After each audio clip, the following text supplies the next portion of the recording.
اعوذ باللہ من الشیطان الرجیم، بسم اللہ الرحمن الرحیم۔ لاکھوں کروڑوں درود نبی پاک صلی اللہ علیہ وآلہ وسلم کی ذات مبارک پر۔ ناظرین کرام، اشرف آسمی ایڈوکیٹ اپنے لاہور ہائی کورٹ کے چیمبر سے آپ کی خدمت میں حاضر ہے۔ ناظرین، میرا رابطہ نمبر ہے 0300-426-2278۔ اگر آپ مجھ سے رابطہ کرنا چاہتے ہیں تو اس نمبر پر واٹس ایپ کے ذریعے رابطہ کر سکتے ہیں، وائس میسیج کے ذریعے۔ کال ریسیو نہیں کی جاتی۔ لاہور ہائی کورٹ کا بڑا ایک اہم فیصلہ ہے یہ۔ ریٹ پٹیشن نمبر ہے 11759/2024۔ یہ جو ہے یہ مسمات سواد ورسز ASJ، یہ فیصلہ 14/10/2025 کو ہوا۔ درخواست گزار جو خاتون ہے، اس نے عدالت سے یہ استدعا کی کہ فیملی کورٹ کا وہ ڈگری شدہ فیصلہ بحال کیا جائے جس میں اس کے حق مہر کے دعوے کو منظور کیا گیا تھا، یعنی 5 مرلہ مکان کے حق میں۔ تاہم اس کے جہیز ڈوری آرٹیکلز کے دعوے کو جزوی طور پر منظور کیا گیا تھا۔ فیملی کورٹ نے 11 مارچ 2024 کو فیصلہ دیا کہ خاتون 5 مرلہ مکان بطور حق مہر کی مستحق ہے، لیکن ایپیلیٹ کورٹ یعنی ایڈیشنل ڈسٹرکٹ جج نے 4 جون 2024 کو یہ فیصلہ منسوخ کر دیا اور کہا کہ وہ حق مہر کی مستحق نہیں ہے۔ اب اس خاتون کا کیا موقف تھا؟ اس کے وکیل نے کیا کہا کہ نمبر 1، نکاح نامہ ایک رجسٹرڈ دستاویز اور اس کو قانوناً درست تصور کیا جاتا ہے، یعنی پرزمپشن آف ٹروتھ اس کے ساتھ اٹیچ ہے نکاح نامے کے ساتھ۔ نکاح نامہ کے کالم نمبر 16 میں واضح طور پر 5 مرلے مکان کو بطور حق مہر درج کیا گیا۔ ایپیلیٹ کورٹ نے اس اندراج کو نظر انداز کیا اور محض اندازوں پر یہ سمجھ لیا کہ چونکہ شادی سے 10 دن پہلے شوہر جواب دہندہ نمبر 3 نے وہی جائیداد خاتون کے نام بیچ دی تھی، لہذا یہ بیع دراصل حق مہر کی ادائیگی ہے۔ یہ استدلال غیر حقیقی، قیاسی اور ریکارڈ کے خلاف ہے۔ یہ خاتون کے وکیل کے آرگومنٹس تھے۔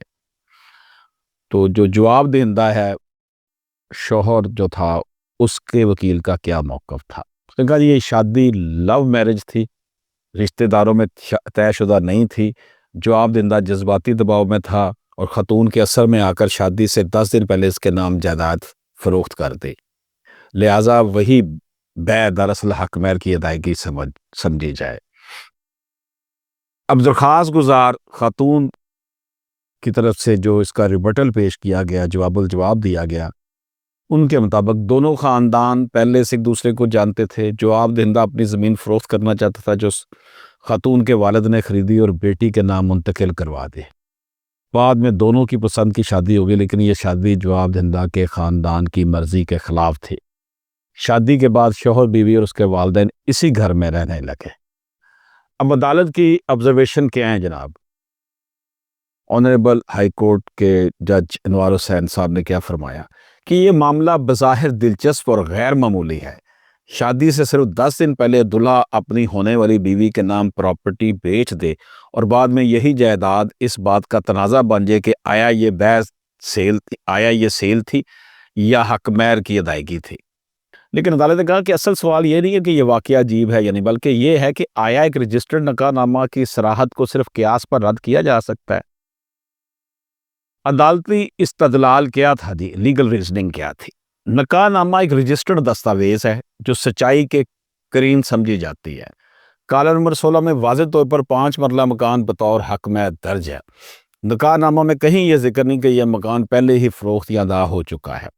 جواب دہندہ نے اپنے تحریری جواب ریٹن سٹیٹمنٹ میں یہ نہیں کہا کہ وہی مکان حق مہر کی ادائیگی تھا، بلکہ اس نے کہا کہ مجھے دھوکے سے بیع پر مجبور کیا گیا۔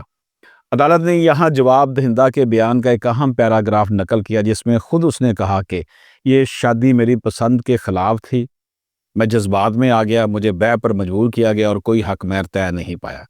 یعنی شوہر نے کبھی یہ نہیں کہا کہ مکان حق مہر کے طور پر دیا تھا، بلکہ الٹا کہا کہ اس سے دھوکے سے بیع لی گئی۔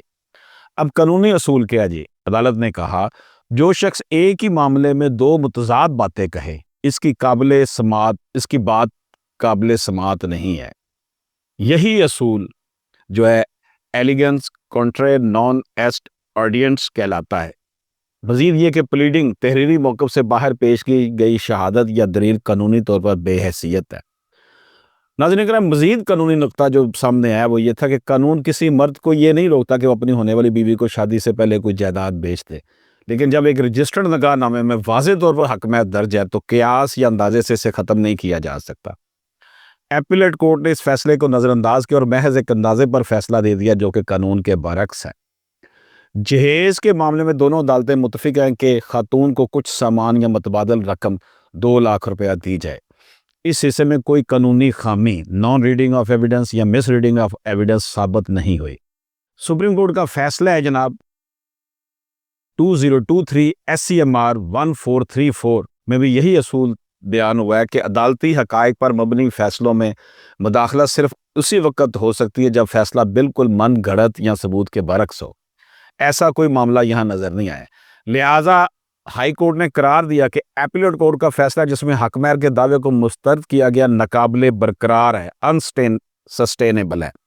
فیملی کورٹ کا فیصلہ بحال کیا جاتا ہے، یعنی خاتون کو 5 مرلہ مکان بطور حق مہر کی مستحق ہے اور عدالت نے پٹیشن جو ہے وہ منظور کر لی۔ اجازت دیجیے، اللہ حافظ۔